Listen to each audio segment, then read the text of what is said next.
So now see the 16th question.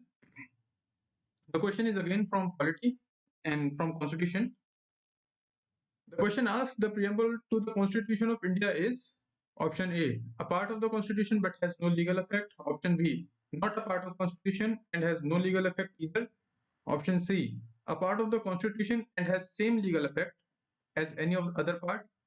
Option D, a part of the Constitution but has no legal effect independently of other parts. See, the prerequisites to answer the question is, first of all, you have to read Lakshmikant, because in Lakshmikant you can find all those uh, prerequisites.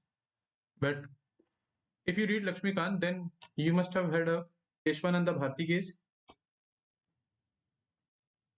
Keshwananda Bharti case. But there are other cases as well, like LIC of India case, Berubari Union case. These are those cases which are related to preamble of India. Okay, preamble of the Constitution. So in all three cases, the Supreme Court held the preamble as a part of the Constitution. So in whichever option preamble is not a part of the Constitution, can be eliminated. Okay. Option B can be straight away eliminated. In all other options, preamble is a part of the Constitution. Now, second point, is it justiciable or not? So the preamble is not justiciable. तो अगर बस इतना ही सोचा जाए कि preamble part है Constitution का, justiciable नहीं है, then option A seems to be the correct answer.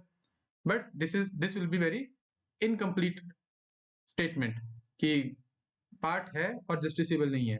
Because in Keshwananda Bharti case, and more importantly in the Berubari Union case, and then it was cited in the Keshwananda Bharti case, Supreme Court held that whenever there is a conflict between two parts of the Constitution, then it is the preamble in the light of which the dispute will be solved. Because preamble is a key. ये बहुत important बात कही थी.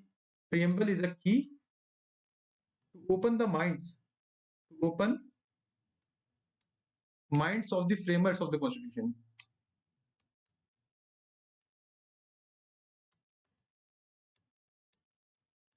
So all the parts of the Constitution must be read under the light of the preamble, क्योंकि केवल preamble ही एक ऐसा part है Constitution का जो बताता है कि जब Constitution बन रहा था और Constituent Assembly उसके ऊपर डिस्कस कर रही थी, तो उनका स्टेट ऑफ माइंड क्या था, what were the objectives.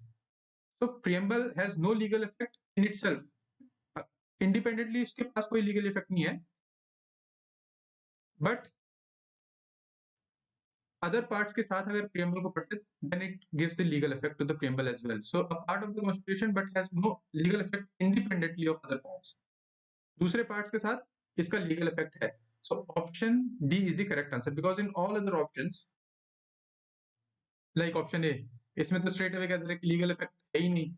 That will be violation of Supreme Court judgment which was delivered in Berubari Union case and Keshwananda Bharti case.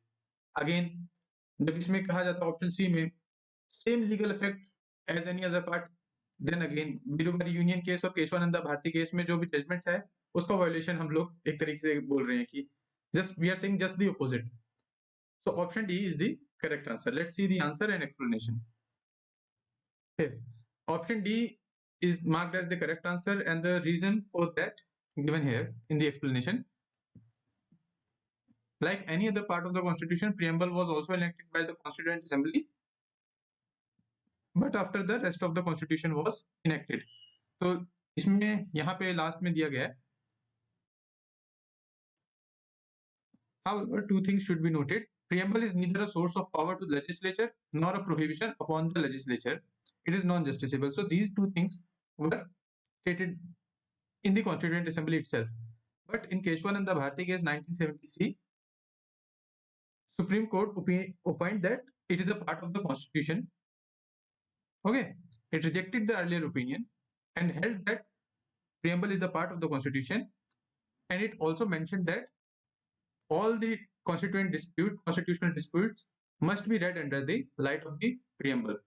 So it has no legal effect independently of others, but it has a legal effect. So option D is the correct answer.